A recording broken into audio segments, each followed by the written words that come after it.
एक जादुई रात को कुछ अद्वितीय घटना घटी। यह वह रात थी जिसे भगवान कृष्ण के जन्म की रात कहा जाता है, जिसे जन्माष्टमी कहा जाता है। जब घड़ी में 12 बजे देवकी ने एक सुंदर बच्चे को जन्म दिया। उसकी त्वचा बरसात के बाद के बादल की तरह थी और उसकी आंखें रात के आकाश में चमक रही थी।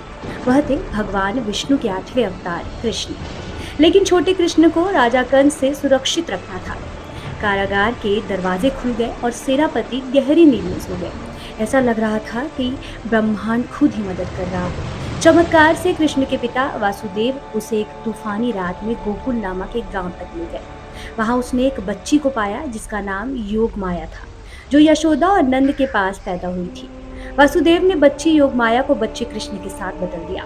योग माया कोई आम बच्ची नहीं थी, वास्तव में वह देवी दुर्गा थी, एक शक्तिशाली और प्रेम भरी देवी। उनका उद्देश्य कृष्ण की सुरक्षा करना और मदद करना था। वासुदेव कंस के क्रोध और संदेह से डरते हुए बच्ची को कारागार वापस ले गए। लेकिन कंस को यह पता नहीं था कि वह योग माया थी। सोचते हुए कि वह बस एक बच्ची है, कंस ने उसे एक कुएं में फेंक देने का निर्णय लिया।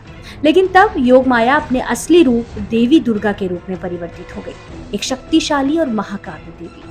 कंस इस अद्भुत दृश्य से हैरान और डरे हुए थे।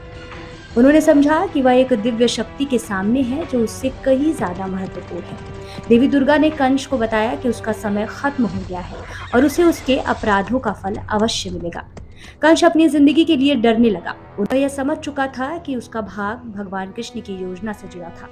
हर साल जन्माष्टमी पर लोग भगवान श्री कृष्ण के जन्म का जश्न मनाते हैं। देवकी और वसुदेव के 8वें बच्चे दिव्य बच्चे को याद करते हुए जो दुनिया में प्यार और ज्ञान लेकर के आए हैं, वे उनके जन्म की कहानी, योग माया के साथ विनिमय और देवी दुर्गा के शक्तिपूर्ण हस्तक्षेप को याद रखते हैं।